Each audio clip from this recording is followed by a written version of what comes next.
Hello students, तो last class हम लोगों ने आयनिक बॉन्ड किया था। आप लोगों को याद होगा, हमने केमिकल बॉन्डिंग के अंदर आयनिक बॉन्ड्स पढ़े थे और आयनिक कंपाउंड्स की कैरेक्टरिस्टिक पढ़ी थी। उसमें हमने लैटिस एनर्जी पढ़ा था, हाइड्रेशन एनर्जी पढ़ा था। हमने देखा था लैटिस एनर्जी किन किन फैक्टर्स पे डिपेंड करती है। याद है आपको, किस पे डिपेंड करती है lattice energy? Lattice energy depend करती है चार्ज और साइज ऑफ आयंस के ऊपर। आयंस के ऊपर चार्ज जितना ज्यादा होगा और साइज जितनी कम होगी, उसकी लैटिस एनर्जी क्या होगी? उतनी ही ज्यादा। सिमिलरली हमने हाइड्रेशन एनर्जी पढ़ी थी। हाइड्रेशन एनर्जी आपको किस काम में आती है? वो आपको बताती है कि आपका जो आयनिक कंपाउंड है वो सॉल्युबल होगा या फिर नहीं होगा इन वाटर। जितनी ज्यादा हाइड्रेशन एनर्जी उतनी ज्यादा सॉल्युबिलिटी। तो लैटिस एनर्जी और हाइड्रेशन एनर्जी दोनों आपके पास पार्टिसिपेट करती है in deciding the solubility of an ionic compound in water, जो हमने लास्ट क्लास देखा था। आज हम लोग स्टार्ट करने जा रहे हैं कोवेलेंट बॉन्ड, जिसके ऊपर आपकी केमिकल बॉन्डिंग ज्यादा बेस्ड है। तो second type of bond is are covalent bond.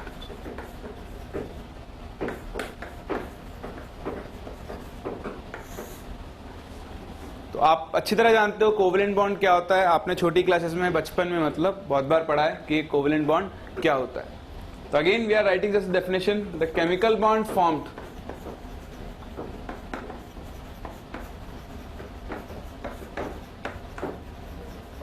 by mutual sharing of electrons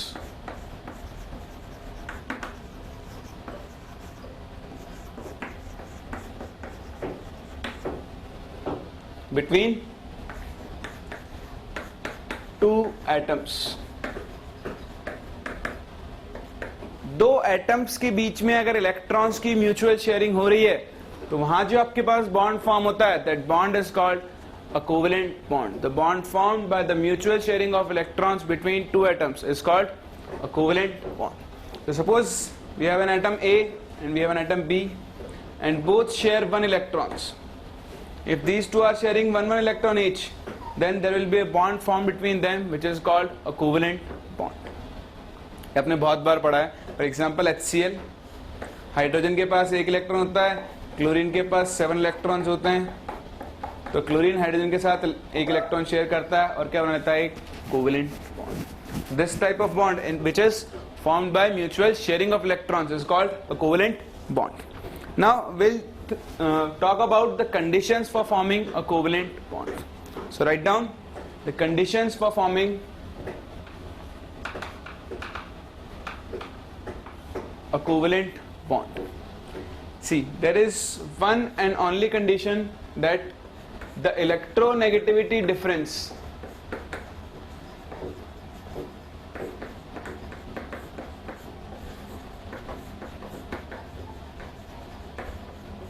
between two bonding atoms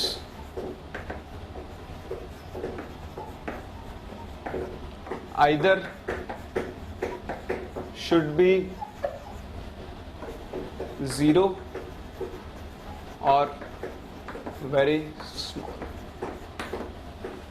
covalent bond बनने की सिर्फ एक कंडीशन होती है, आपके पास जो दो एटम्स बॉन्ड बना रहे हैं, the electronegativity difference between these two atoms should be either 0 और very small. For example Cl and Cl, no electronegativity difference, bond form will be a covalent bond। H2, O2 and 2, these all contains covalent bonds। Again, less electronegative difference, HCl, CH4, CCl4, NH3, these all contains covalent bonds। These all molecules are formed through covalent bonds। तो covalent bond बनाने की सिर्फ एक condition होती है, the electronegativity difference either should be 0 or it should be very small। In general, if you want to classify, we'll say if delta En is electronegativity difference is less than 2.1, then bond formed will be a covalent bond। And if delta En is greater than 2.1, then bond will have some ionic character or it will be called an ionic bond। तो एक rough idea अगर हम ले तो आपके पास जो दो elements हैं उनकी इलेक्ट्रोनेगेटिविटी का डिफरेंस 2.1 से हमेशा क्या होना चाहिए? कम। तो आपके पास जो बॉन्ड बनेगा वो कैसा बॉन्ड होगा? एक covalent bond. Basically covalent bonds are formed between two non metals. We can see here the bonds are found between two non-metals. Because जो metal और non-metal में बनता है वो कौन सा bond होता है? Ionic bond. जो दो non-metals के बीच में बनेगा वो bond कैसा होगा आपके पास? Covalent bond. So this is covalent bond, and there is only one condition for the formation of covalent bond, and that is the electronegativity difference should be very small. Now we'll talk about characteristics of covalent compounds. If we talk about characteristics,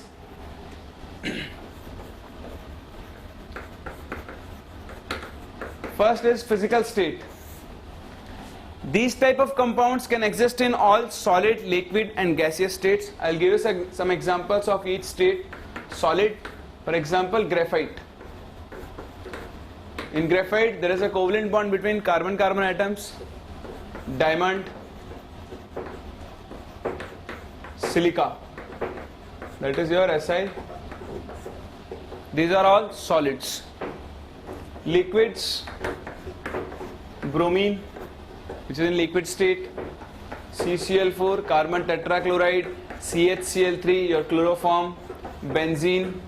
These are all covalent compounds which are liquid. Gases, H2, Cl2, O2, N2, SO2, CO2. These are all covalent compounds and all are gases. So they can exist in solid state, liquid state and gaseous state. In solid state, very less compounds are known. Only those covalent compounds will be in solid state which have large network of covalent bonds. Like in diamond, graphite, you have many number of carbon atoms which are connected through covalent bonds. That is why these compounds exist in solid state. Those molecules which have higher molecular weights, they have stronger forces of attraction. They have large force of van der Waals attraction between these molecules. So they can exist in liquid state. And further gases, molecules with lower atomic mass, lower molecular masses will exist in gaseous state. So if we talk about physical state, they can exist in solid, liquid and gaseous all states. Second one, melting points and boiling points. Their melting points and boiling points are lower than ionic compounds. Since in ionic compounds close packing was more, in these compounds close packing is less. So their melting points and boiling points are lower. But in general, if we talk, boiling points increases with increase in molecular mass. As the molecular mass of a compound increases, its boiling point will also increase. There will be some exceptions, we'll study in them in this chapter alone. So in general, we'll say that boiling point of any compound will be directly proportional to molecular mass. As molecular mass increases, the van der Waals force between the molecules increases, so the boiling point of compound will also increase. If we talk about third term is solubility. See, covalent compounds are soluble in non-polar solvents. See, we'll apply a principle which says like dissolves like. Later in this chapter, we'll study polar and non-polar compounds. You will understand this thing there. But in general, we can say that polar compounds, or we can say covalent compounds,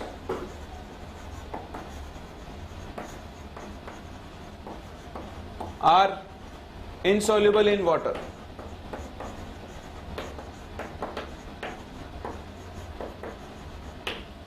Generally, covalent compounds are insoluble in water, but there are some exceptions. So some compounds like alcohol, ammonia, these are all covalent compounds, but they are fairly soluble in water. The reason is due to hydrogen bonding. You must have studied, or we will study that in this chapter. We'll classify covalent compounds as polar covalent compounds and non-polar covalent compounds like HCl. In HCl, chlorine is more electronegative, so it will have negative charge, this will have positive charge. So this compound has become polar. So polar covalent compounds are easily soluble in water because oxygen is negative, positive. Negative, positive attraction force, so this compound can be easily soluble in water. So solubility will depend on many factors, but in general we will say covalent compounds are less soluble in water, but they are more soluble in non-polar solvents like benzene, like CCl4.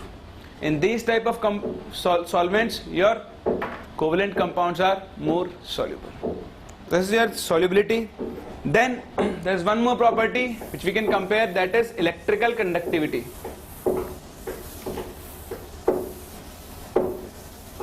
In general, the compounds, covalent compounds, do not have free electrons. Since they do not have free electrons, they are bad conductors of electricity. But still there are some exceptions like graphite. Graphite is a covalent compound, but it is a good conductor of electricity. Why? Due to its layered structure, which contains hexagonal rings in which each carbon atom is attached with 3 other carbon atoms like this. I'm sure you have studied this and you also remember this.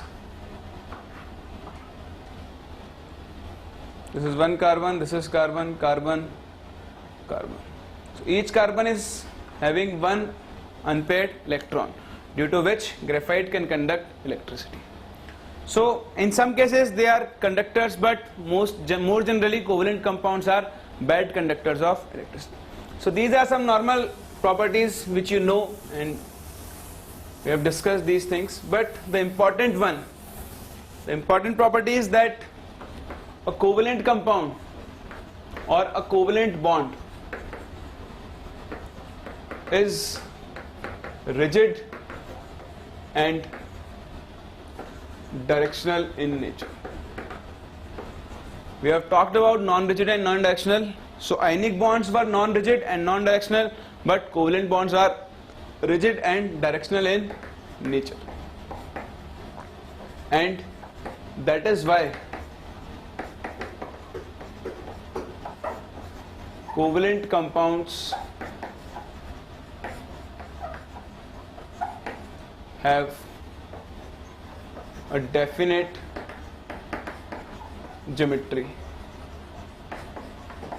and can show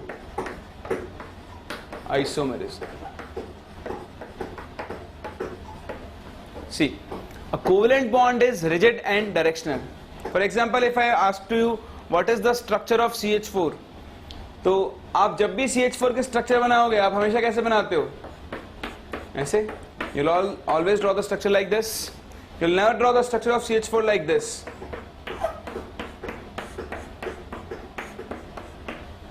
Never.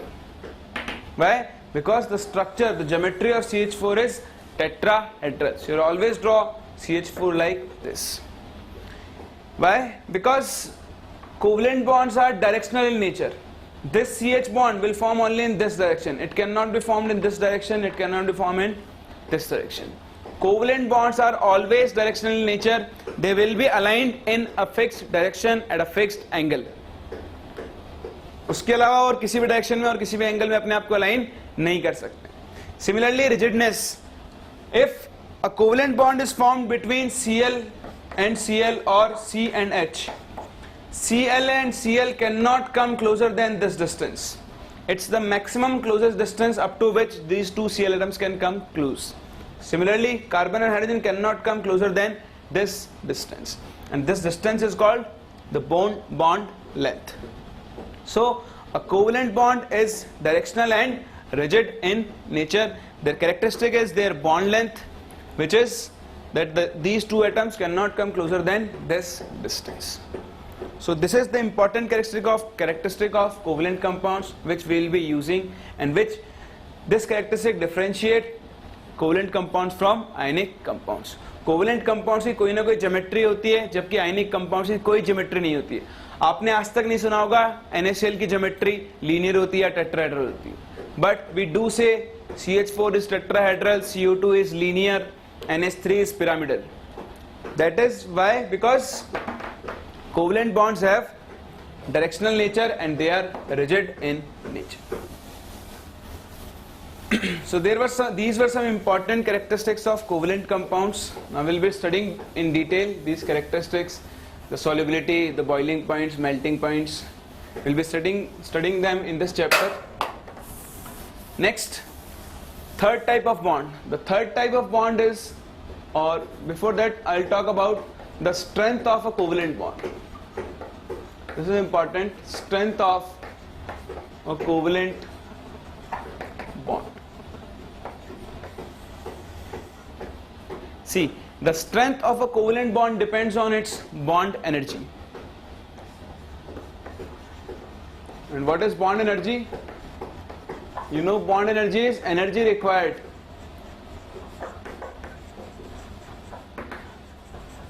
to break a covalent bond. Will be its bond energy, and strength of a covalent bond is directly proportional to its bond energy. Greater is the bond energy, more will be the strength, and vice versa. Greater is the strength, more will be the bond energy. Now, on which factors bond energy depends? See, bond energy depends on following factors. It is inversely proportional to bond length. Greater is the bond length. Bond length is the maximum distance up to which these two atoms can come closer. So as bond length increases, bond energy will decrease, so on strength will decrease. For example, if I take these two chalks,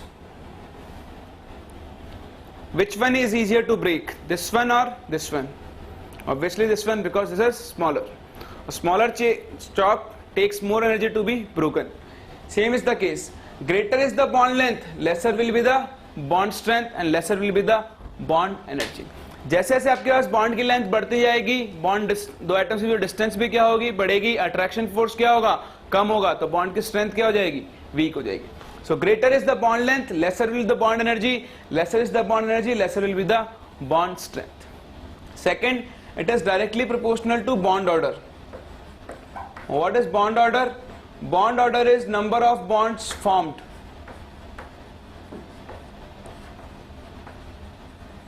Between two atoms.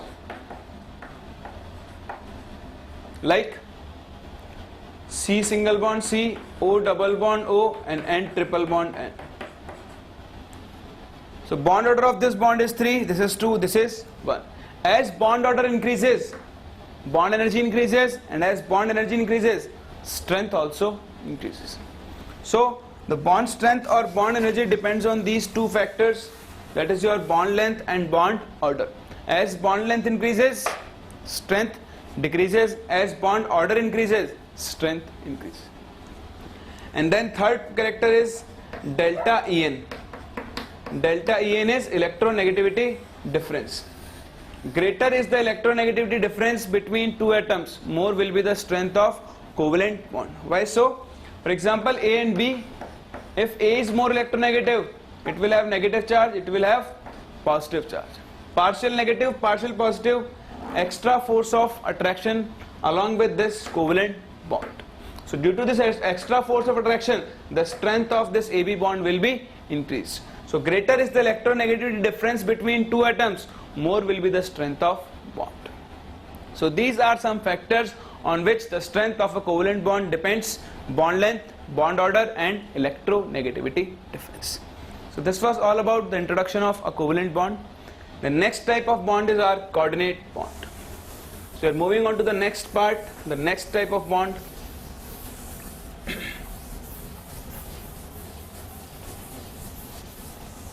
Which is known as a coordinate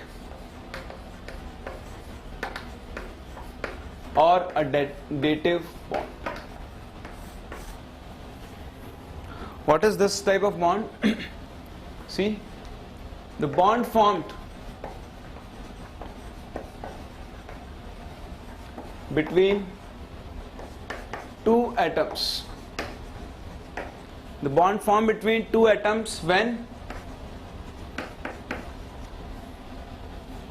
notice the definition, इस पे ध्यान देना, when the shared pair of electron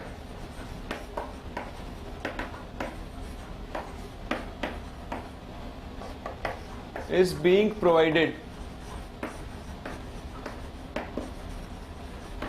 by one of the bonding atoms. एक बार definition note करो, फिर बात करते हैं इसके बारे में. तो बेसिकली एक ऐसा bond, the bond which is formed when the shared pair of electron is being provided by one of the bonding atoms. Say I have two atoms A and B, and there is a bond to be formed between A and B, but in this case either A or B, let's say A is providing the shared pair of electron. जो भी bond के लिए आपको shared pair चाहिए वो कौन provide करवा रहा है? A. This A is called donor atom because it is donating its electrons for the sharing, and B is called acceptor.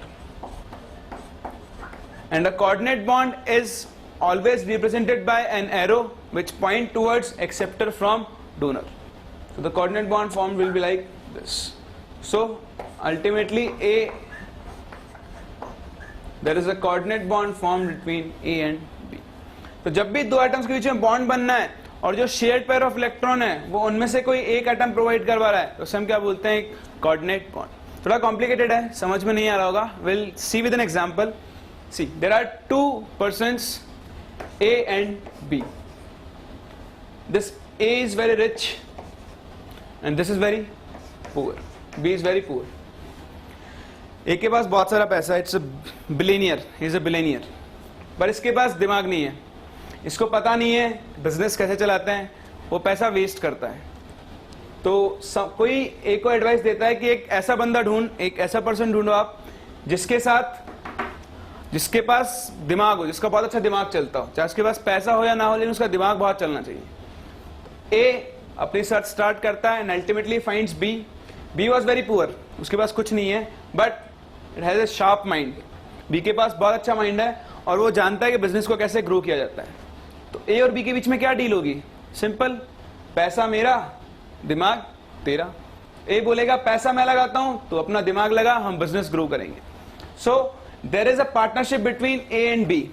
एक बिजनेस स्टार्ट हुआ जिसके दो पार्टनर्स है, ए और बी, लेकिन इस बिजनेस में जितना भी पैसा आया है वो सारा पैसा किसने लगाया है? ए ने. मानते हो? ए क्या हुआ मेरा? डोनर. बी क्या हुआ? एक्सेप्टर, क्योंकि इसने इसके प्रपोजल को एक्सेप्ट किया, इसने इस शेयरिंग को क्या कर लिया है? एक्सेप्ट कर लिया. तो ये क्या हुआ मेरा? डोनर, और ये क्या हुआ मेरा? एक्सेप्टर. नाउ आप कुछ दिनों के बाद ए के पास जाते हो और ए से पूछते हो ये बिजनेस किसका है? तो ए क्या बोलेगा? मेरा है. चलो ठीक है. फिर आप गए बी के पास, आप बी से पूछोगे ये बिजनेस किसका है? बी क्या बोलेगा? उसका है. नहीं, बी भी आपसे क्या बोलेगा? ये बिजनेस मेरा है. ये पैसा एक्चुअली किसका था? ए का, लेकिन जैसे उसने शेयरिंग में डाल दिया, अब ये किसके अकाउंट में काउंट होगा? दोनों के. ये ए के अकाउंट में भी काउंट होगा और ये बी के अकाउंट में भी काउंट होगा. So this is a coordinate bond. जो भी शेयरिंग का इलेक्ट्रॉन पेयर था वो किसने प्रोवाइड करवाया? ए ने. लेकिन शेयरिंग पे आने के बाद वो ए के वैलेंस शेल में भी काउंट होगा और वो बी के वैलेंस शेल में भी काउंट होगा. So this type of bond is called a coordinate bond in which one atom provides the shared pair of electron and the other atom accepts the sharing. The shared pair of electron will be counted in the valence shell of both A and. समझ में आता है? तो ये होता है आपका एक coordinate bond. And there is an important thing that a coordinate bond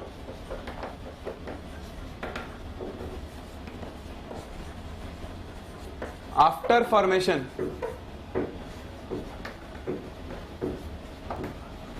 is indistinguishable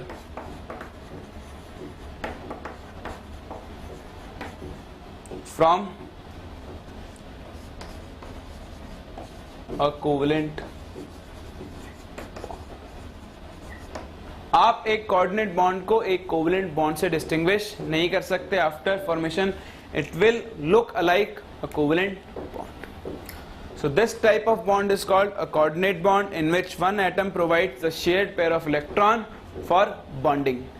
This atom is called donor, this atom is called acceptor. The condition is one atom should be electron rich and the other atom should be electron deficient. For example, see this compound NH3. In NH3 nitrogen has one lone pair and BF3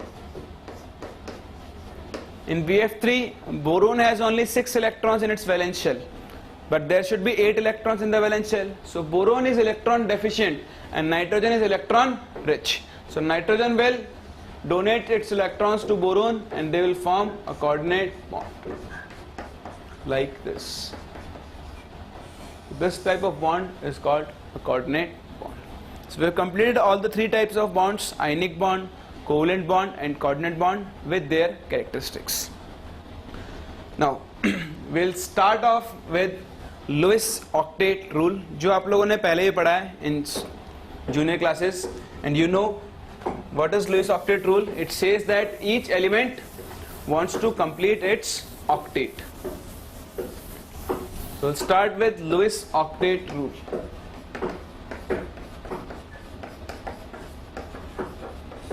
ये rule आपसे क्या कहता है? Each element tries to acquire 8 electrons in its valence shell. पहली चीज, हर element accept hydrogen, क्योंकि hydrogen के case में क्या होता है, हाइड्रोजन में एक ही शेल होता है, इसमें 2 इलेक्ट्रॉन आ सकते हैं. तो हाइड्रोजन हीलियम के बाद जितने भी एलिमेंट्स हैं, they all try to acquire 8 electrons in their valence shell, and to do so they can share, donate or accept electrons and thus form chemical bonds. Lewis के हिसाब से हर एलिमेंट अपने octet में कितने इलेक्ट्रॉन्स करना चाहता है? 8. And to complete these 8 electrons, this element can share, can donate or can accept electrons. This is the cause of chemical bond formation between 2 elements according to Lewis, that each element wants to have 8 electrons in its outermost shell, and for hydrogen and helium they want to have 2 electrons. So for this purpose they will accept, they will donate, they will share electrons. For example, HCl, hydrogen has 1 electron and chlorine has 7 electrons. Hydrogen wants to complete its duplet, 2 electrons. Chlorine wants to complete its octet, 8 electrons. So these two will share their electron pairs. Now chlorine has 8 electrons and hydrogen has 2 electrons.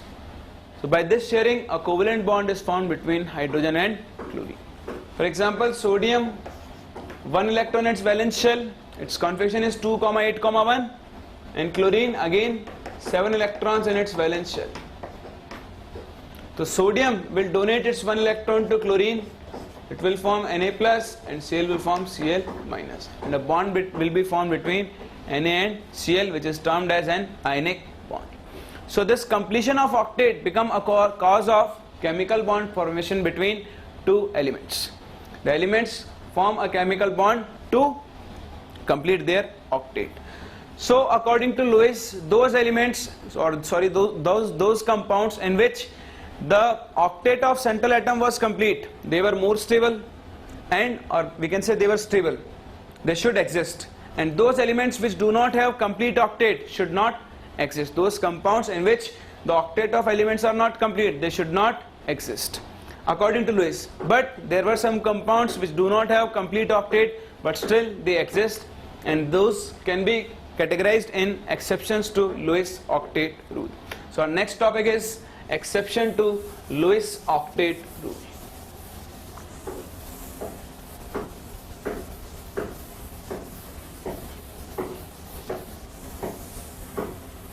What are these exceptions? We'll start with first. These are exceptions to Lewis octet rule. You can write the heading. Now first one is electron deficient molecules. You can also call them hypovalent. Hypovalent means less. or you can name them as compounds or rather molecules with incomplete octet. There are some compounds in which the octet of central atom is not complete. So according to Lewis rule, these compounds should not exist, but these compounds do exist and we use them. For example, boron trifluoride, BF3. In BF3, each boron atom shares one electron with 3 fluorine atoms. Like this, like this. This is the Lewis dot structure of boron trifluoride. So total electrons in the valence shell of boron are 2, 4 and 6. There are 6 electrons in the valence shell of central atom, that is boron. But according to Lewis rule, there should be 8 electrons in the valence shell of the central atom. That means this compound should not exist, but this compound do exist. That is, it does not follow Lewis octet rule. Similarly, AlCl3, again this compound also have 6 electrons in its valence shell. It does not have complete octet. This compound also do not follow Lewis octet rule. BeCl2, 4 electrons in its valence shell, do not follow Lewis octet rule. So these are some compounds in which the octet of central atom is not complete and they do not follow Lewis octet rule. These compounds can be categorized in a specific category which is called Lewis acids. And what are Lewis acids? Lewis acids are compounds or molecules which can accept a lone pair of, or sorry, we can say them an electron pair, rather can accept an electron pair. So those compounds which can accept an electron pair are called Lewis acids. For example, BF3, it has 6 electrons. To complete its octet, it wants one pair of electrons, so it can act as a Lewis acid. So BF3, AlCl3, BeCl2, FeCl3, these all can act as Lewis acids. All those compounds which are electron deficient, which can accept one electron pair, are called Lewis acids. Is that clear? Now, second category of molecules is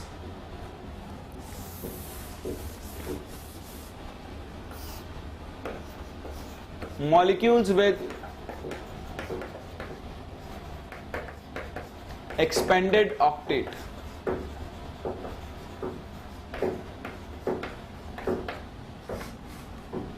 You can see them hypervalent.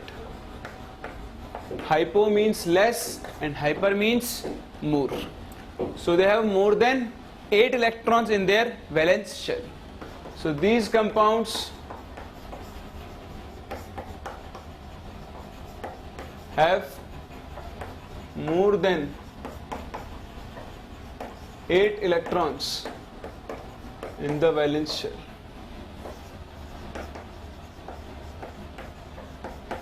Of central atom. For example, PCl5. If we draw the structure of PCl5, one phosphorus is attached with 5 Cl atoms, like this. 2, 4, 6, 8, 10. There are 10 electrons in the valence shell of phosphorus, but according to Lewis octet rule, it should be 8. So it does not follow Lewis octet rule. SF6, F, F, F, F, F, F and 2, 4, 6, 8, 10, 12. 12 electron in the valence shell does not follow Lewis octet rule. IF7, F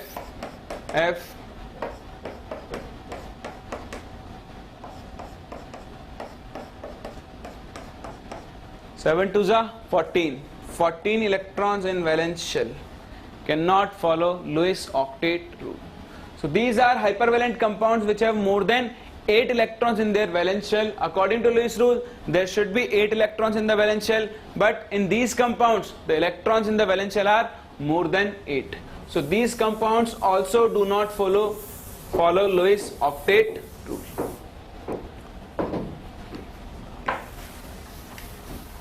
Then we have third category of compounds which are called odd electron molecules. This is a very specific category of compounds. In these compounds, there are odd number of electrons in the valence shell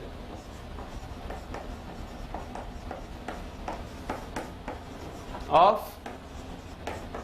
central. In these type of compounds, there are odd number of electrons in valence shell. For example, NO, nitrogen. How many electrons are there in the valence shell of nitrogen? It's 5. Maybe you'll be having complications, or you'll be having difficulties in finding the number of valence electrons.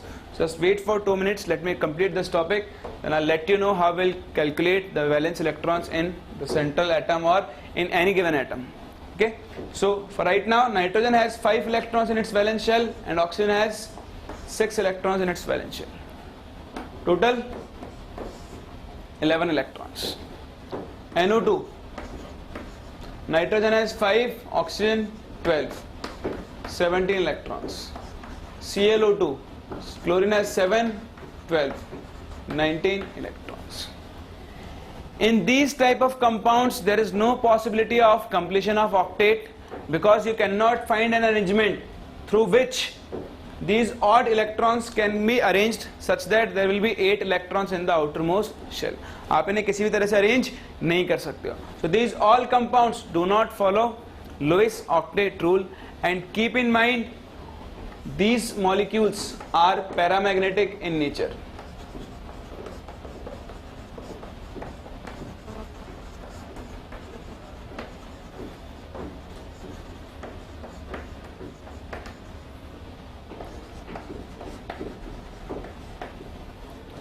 What is paramagnetic? Paramagnetic substance is a substance which is being attracted by magnetic field, and those compounds or molecules in which there is unpaired electron will be paramagnetic in nature. In odd electron molecules, there will always be one unpaired electron, due to which they will show paramagnetic behavior.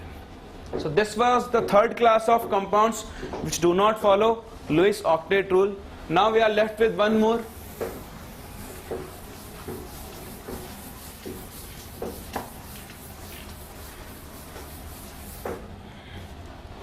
Fourth one, cations with 18 electrons in their valence shell.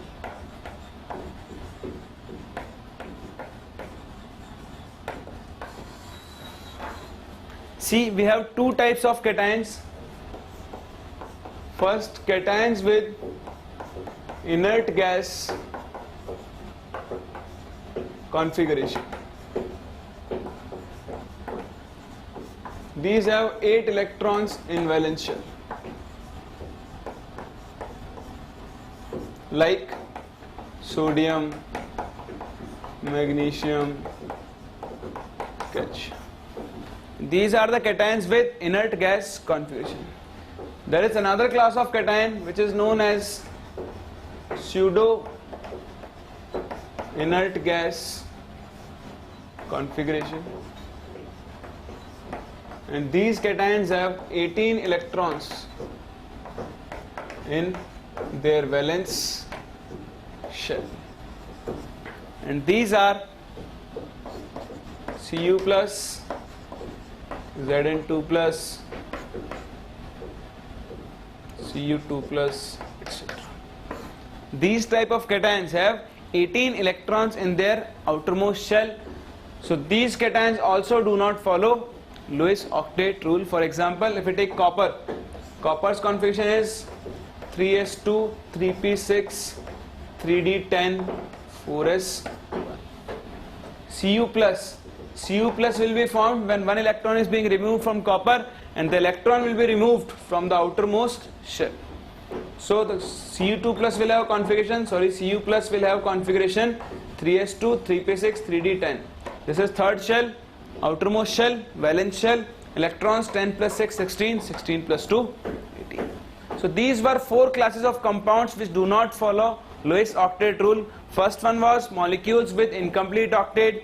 Second one is molecules with expanded octet. Third one, odd electron molecules. And fourth one, cations with pseudo inert gas configuration, that is, which have 18 electrons in their outermost shell. So these were some compounds which do not follow Lewis octet rule. Now we'll see how we can calculate the number of valence electrons in an atom and how we will decide the central atom in a given compound. So our next topic is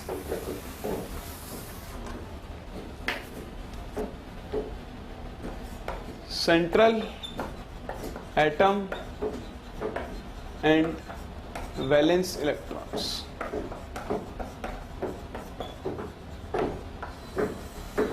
What is a central atom and what are the valence electrons in this central atom? See, we have central atom is the atom which is bonded or which share its electron pairs with other atoms. What we have to do is we have to find out central atom. To find out central atom, we have to simply follow two rules. Rule 1 says hydrogen can never act as central atom because hydrogen has only one electron which can be shared. So hydrogen cannot act as a central atom. It will always act as a surrounding atom. There is one central atom and all the other atoms are called surrounding atoms. Then rule 2,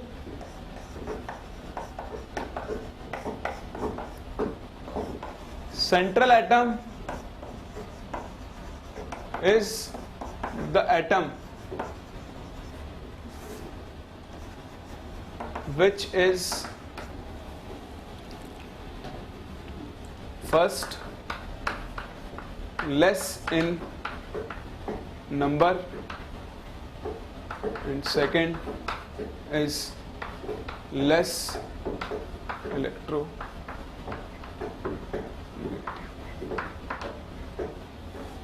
Your central atom will be the atom which is less electronegative and less in number. You will combine these two rules and these two again to find out the central atom. For example, I write CH4, which is central atom. Carbon is less in number, but it is more electronegative. But since this compound contains only hydrogen and carbon, and hydrogen can never be a central atom, so central atom will be carbon. NH3 central atom, nitrogen, H2O central atom, oxygen. Okay, so these are the compounds in which central atom is. So a compound if contains hydrogen and only one element, then that element will be the central atom. But if we see other cases like CCl4, chlorine is more electronegative, carbon is less electronegative, and carbon is also less in number. So central atom is that which is less in number and less electronegative. So carbon is your central atom. PCl5, central atom, phosphorus. SO2, central atom, sulfur, less in number, less electronegative. OF2, central atom, oxygen, less in number, less electronegative. XeF4, XeOF2, central atom, Xe. So you can find out central atom in any given compound by these two simple rules. One, hydrogen will be a surrounding atom and the central atom is always less in number and less electronegative. So So this is how we find out central atom. Then our next task is to find out the valence electrons in the central atom. So we'll do that also. See, generally covalent bonds are formed, not generally, covalent bonds are formed between two non-metals. So we'll go with the P block. We have 6 groups in P block: 13th group, 14th group, 15th group, 16th group, 17th group and 18th group. Now what you have to do is, you must remember what I am going to write here, what I am going to explain here. You must remember it. This is 13th group. This is called boron family. The elements in this family are boron, aluminium, gallium, indium and tellurium. Most of the students remember these things by some phrases. आपको भी शायद वो phrases आती होंगी, नहीं आती है तो मैं आपके लिए थोड़ी phrases brief कर रहा हूँ, ठीक है? Don't laugh on them. आप उनके बिना इनको आसानी से याद नहीं रख पाओगे. This is boron family. इसे हम बोलते हैं बैंगन, आलू, गाजर एंड थीला. ये आपको ऐसे याद रखना है, बैंगन, आलू, गाजर and थीला. This is your 13th group family. You have to remember the general configuration of all the families. इसका configuration होता है NS2 NP1, where N is the number of period. This is your second period. This is third period, fourth period, fifth period, sixth period. Similarly, next family is carbon family.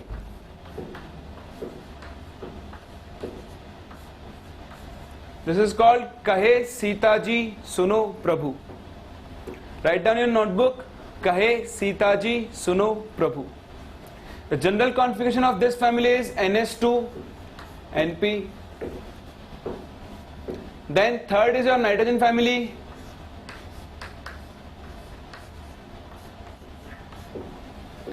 इसे हम बोलते हैं निखिल पास सब बिंदास. तो किसी का नाम निखिल हो तो याद रखना, निखिल पास सब बिंदास. This is your nitrogen family. Note it down. इसका जनरल कॉन्फिगरेशन होगा NS2 NP3. Then next family oxygen family.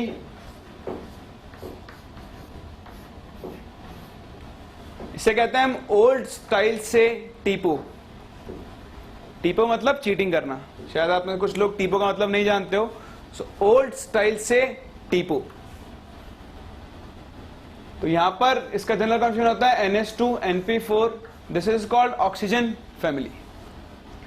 Then next halogen family.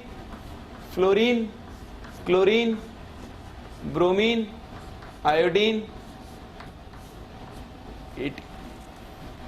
और इसे हम बोलते हैं फिर कल बाहर आई आंटी. ठीक है? और कुछ लोग इसे और कुछ भी बोलते हैं, दैट इज फिर कल बाहर आई आरती. तो आपको जो बोलना बोल लेना, बट आपको इसे याद रखना है fluorine, chlorine, bromine, iodine and astatine. And इसका जनरल कॉन्फिगरेशन है NS2 NP5. Then last is your noble gas family. यहां पर एक हीलियम भी लाई करता है जिसका कॉन्फिगरेशन तो आप जानते ही हो. Then neon, argon, krypton, xenon and इसे हम बोलते हैं हीना, नीना और करीना की जेरोक्स रानी. हीना, नीना और करीना की जेरोक्स रानी. इस फैमिली का जनरल कॉन्फिगरेशन होता है NS2 NP6 एक्सेप्ट हीलियम जिसका कॉन्फिगरेशन होता है 2s2. तो वो हम उसे यूज इतना नहीं करेंगे. मेन हमारे पास ये है. अगेन आपको सबके जनरल कॉन्फिगरेशंस पता होने चाहिए, जो बहुत बड़ा टास्क नहीं है. फर्स्ट है यहाँ पे इलेक्ट्रॉन P ब्लॉक एलिमेंट से, तो electron P shell subshell में एंटर करेगा. NS2 NP1 NP2 NP3 NP4 NP5 NP6 NP5 and NP6. Now this is nth shell. इस ग्रुप के सारे एलिमेंट्स के वैलेंस शेल में कितने इलेक्ट्रॉन्स होंगे? 2 + 1 3. इस ग्रुप के सारे एलिमेंट्स के वैलेंस शेल में कितने इलेक्ट्रॉन्स होंगे? 2 + 2 4. इस ग्रुप में 2 + 3 5, 2 + 4 6, 2 + 5 7, 2 + 6 8. तो अगर मैं आपसे बोलता हूं सल्फर के वैलेंस शेल में कितने एटम्स हैं, तो सल्फर इस फैमिली से बिलोंग करता है. 2 + 4 6. phosphorus 2 plus 3 5, chlorine 2 plus 5 7. So this is how we find out valence electrons in the central atom. Again आप इनमें से किसी का भी कॉन्फ़िगरेशन लिख सकते हो. फॉर एग्जाम्पल मैंने आपसे कहा जर्मेनियम का कॉन्फ़िगरेशन लिखो, तो germanium is in fourth period and general configuration is NS2 NP2. So the configuration of germanium will be 4s2 4p2. For example, if I have to write configuration of sulfur, sulfur is in third period, general configuration NS2 NP4, so it would be 3s2 3p. Silicon 3s2 3p. Iodine fifth period 5s2 5p 5. Number of valence electrons 7. Argon third period 3s2 3p6. Number of valence electrons 8. Aluminium number of valence electrons 3. Configuration will be 3s2 3p. So this is how we find out the valence electrons in the central atom, and we can write the configuration of any of these atoms. Is that clear to you?